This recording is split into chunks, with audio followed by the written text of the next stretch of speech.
Okay, this is the second scenario for the take-home test on paired t-test. This will be a fairly long video, so please allocate enough time to get through it. Most people are definitely dominant on one side of their body, either right hand or left. For some sports, being able to use both sides is an advantage, such as batting in baseball or softball.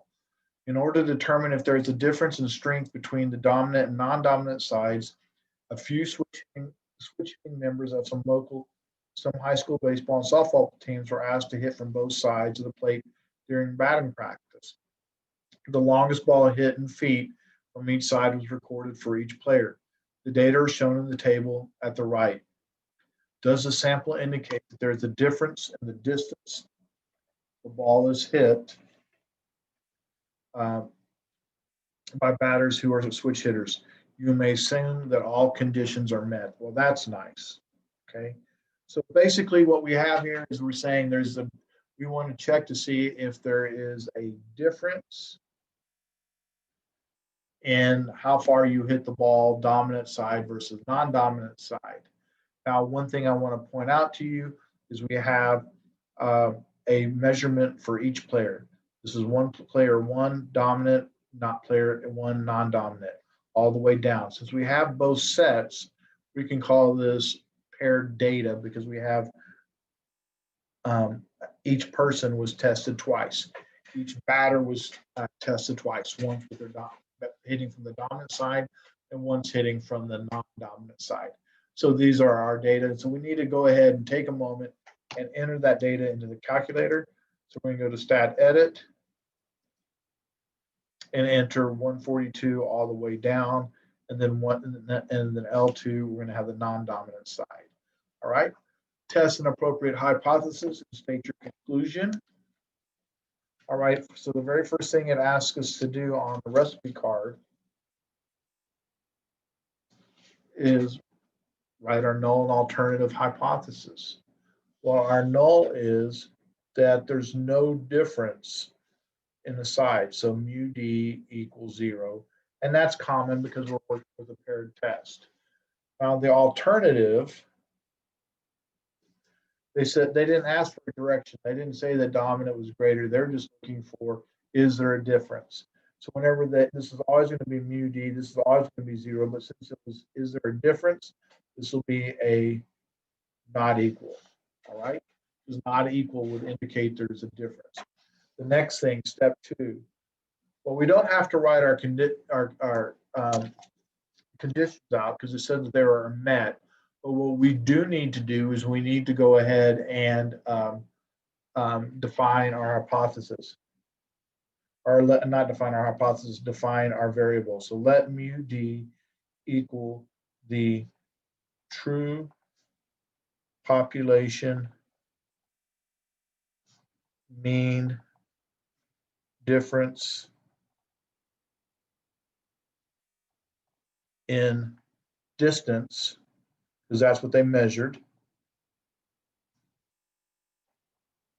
And they measured it, or we're going to measure it at dominant minus non-dominant. All right. So we're basically saying we are going to do L1 minus L2. Very important that you keep that straight. All right. Next thing, we are going to go ahead. Conditions are met. And we're going to go ahead and say that that was a given. So we're going to address the conditions. We're not going to say that they're not important.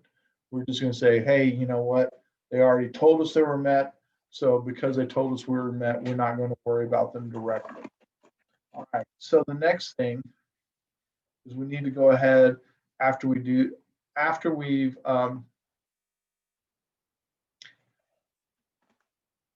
gone ahead and done that part, we need to go ahead and write our equation.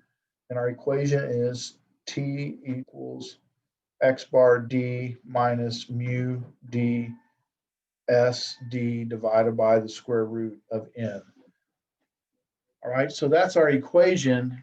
And I need to go ahead and use my calculator real quickly and get that information.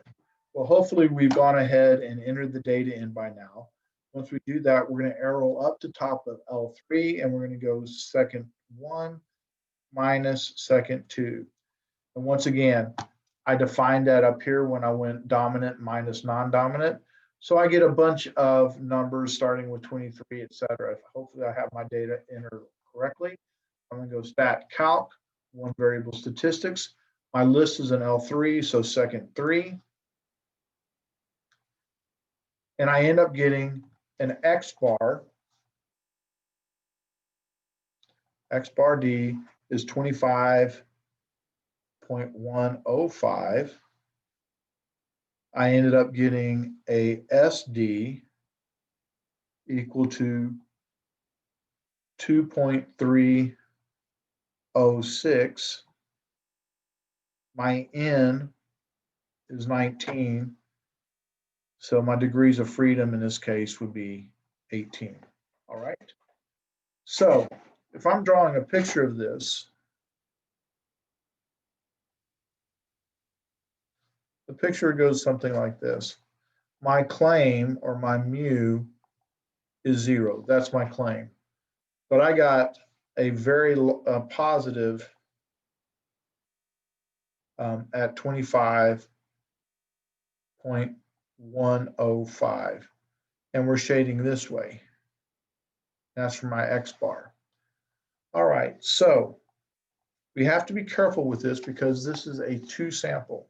So we're going to go ahead and write our probability that T is greater than, because we shaded this way, 25.105 minus the mean is 0 over 2.306 divided by the square root of 19.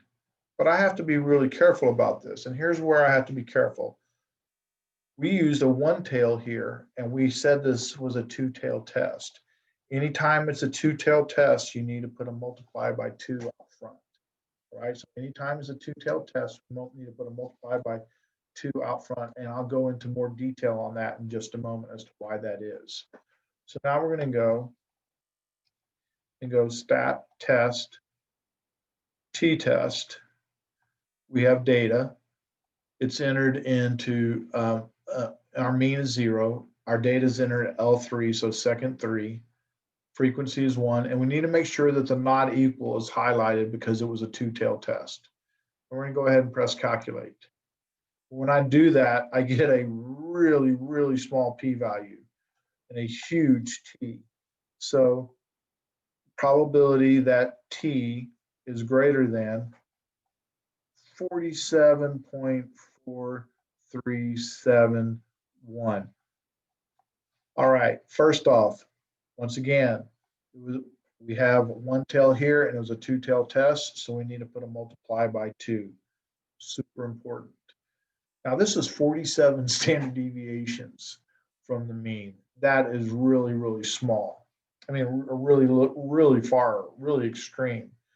Now we have a p-value and it looks like it's a positive 2, and then it's like, oh, wait a second. It has 20 zeros or 19 zeros in front of it. So this is approximately 0. So we can say our p-value is approximately 0. But I want to keep in mind what they have right here. What they really have is our p-value is this 2.3227 times 10 to the negative 20. That's what they have. I'm going to rerun this test real quickly to show you why it's so important to have the times 2. So if I rerun this test and I rerun it as just as a greater than,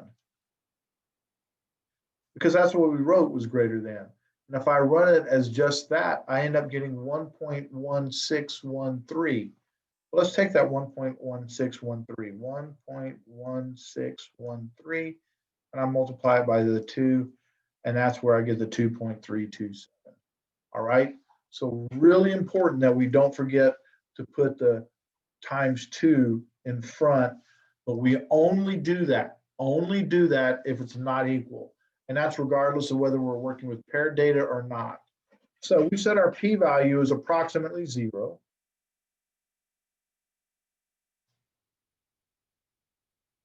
So this is approximately 0. And our alpha doesn't matter, but we'll choose 0.05. And this is less than.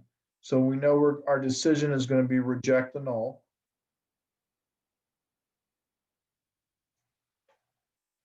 All right. So our conclusion is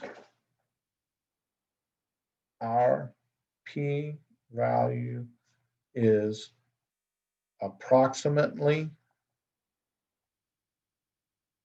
0. We reject the null. There is significant evidence at alpha equal 0.05 to suggest that and now we're going to redefine our definition. True population mean difference in hitting distance. And the order we went was dominant minus non-dominant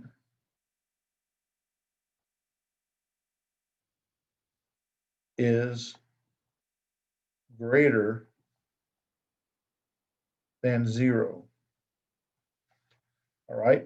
And this part just came from our alternative.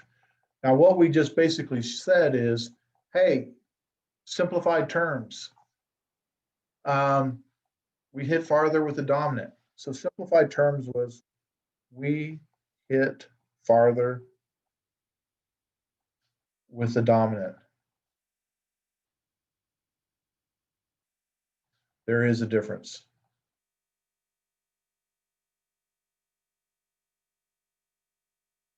That will be simplified terms, which you didn't ask for, but sometimes we will. And it's really important that you're able to put it in your own words so that other people who are watching the news or who have not had a statistics course would understand. Because if you talk about p-value and alpha on the news, they have no idea what you're talking about. But our test showed that, hey, even the switch hitters hit farther with a dominant hand than they do with a non-dominant. There is an obvious difference. The next thing says, explain the p-value in context. So once again, I would say, hey, let's look at page 125. And it says, given that the null is true, there's a blank % chance they would calculate test statistics as extreme or more extreme in favor of the alternative. Or given that there's no difference in hitting length, there's about a 0% chance we calculate test statistics as extreme as what we did in favor of there being a difference. So let's write that up, right?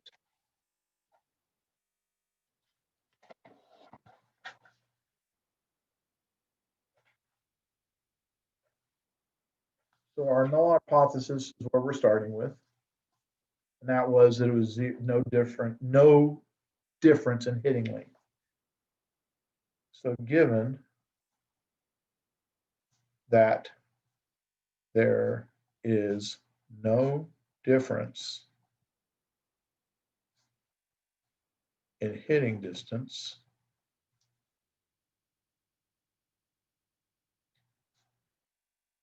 there is about a 0% chance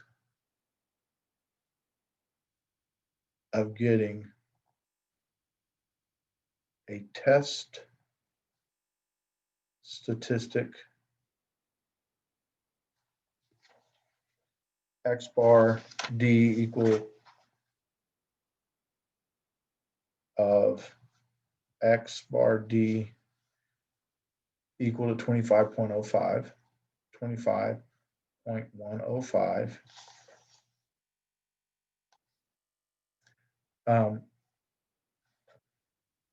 Excuse me, test statistics as extreme or more extreme than X bar D equal to 25.105 in favor of there being a difference in hitting distance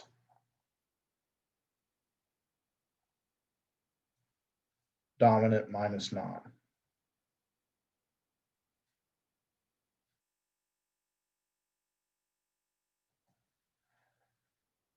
All right, so given that there's no difference in hitting distance, there's about a 0% chance of getting a test statistic as extreme or more extreme than XD 0.2505 in favor of there being a difference of dominant minus non-dominant. In other words, there's about a 0 chance we'd get something this extreme if in fact there really wasn't a difference. The next thing it asks us to do is create an interpretive 95% confidence interval. All right. So we don't have to do the conditions it said. So X bar D plus or minus T star SD divided by the root of N. All right. And just real quickly, we'll get that information from our calculator, stat calc, one variable stats. And we have X bar D equals 25.105. SD equals 2.3068. N is 19. Degrees of freedom would be 18. We need to get our T star. So second var is inverse T. And it asks for a 95% confidence interval. So we're going to go parenthesis 1 minus 0.95, close parenthesis, divided by 2. Degrees of freedom happen to be 18. Oops, 18. And we get a T star equal to 2.1009. So at this point, we can go ahead and plug into our equation. And we have 25.105 plus or minus 2.1009, SD 2.306, degrees of freedom, in this case, square root of 19. I'm sorry, square root of 19. That's not supposed to be an 18, that's supposed to be a 19. So, stat test, scroll down to T interval, which is number 8.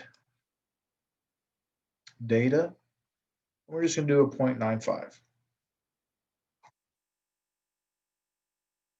So we ended up getting 23.993 and 26.217 as our interval.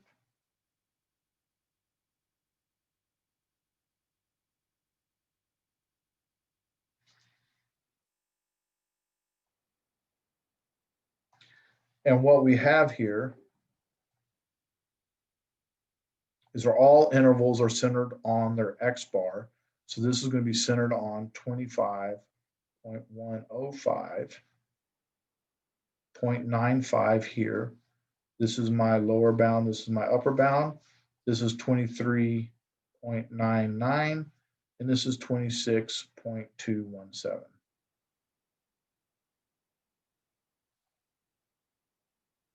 All right. Again, all intervals are centered on the sample mean, and the sample mean was 25.105, so that's our center. And our lower bound is 23.993, and this is 26.217.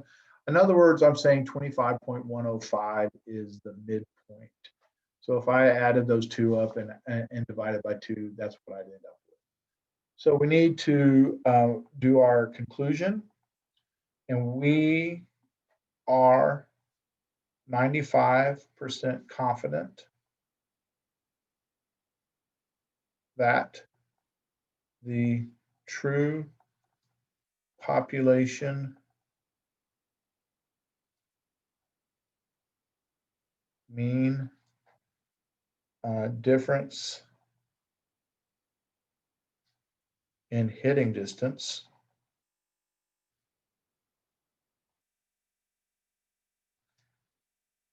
DOM minus non-DOM lies within the interval 23.993 and 26.217. So basically, when we write that down, what we're saying is, you know what? We don't know exactly where the population mean really is, but we're pretty sure, we're 95% confident that you hit about 24 to 26 feet further with your dominant hand than you do with your non-dominant. That's what it means in kind of real in simplified terms. So it's like, hey, we measured a bunch of switch hitters, and switch hitters, even though they're switch hitters, they still tend to hit about 24 feet farther, 24 to 26 feet further with their dominant hand than they do with their non-dominant hand. And we're not sure exactly where it lies within there, but that's where we think it is. Then it says explain the meaning of the confidence level. So in repeated sampling, we expect this method to capture the true mean population difference in hitting distance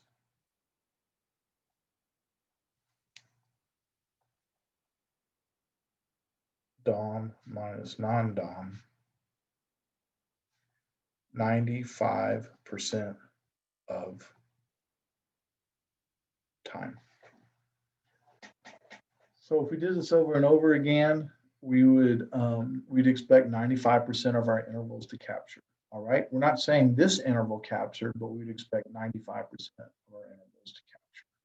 All right, that concludes your paired t-test. I hope you have learned this material well. There will be a solo quiz that covers one sample t and then paired t on Monday and Tuesday. All right, good luck. Thank you.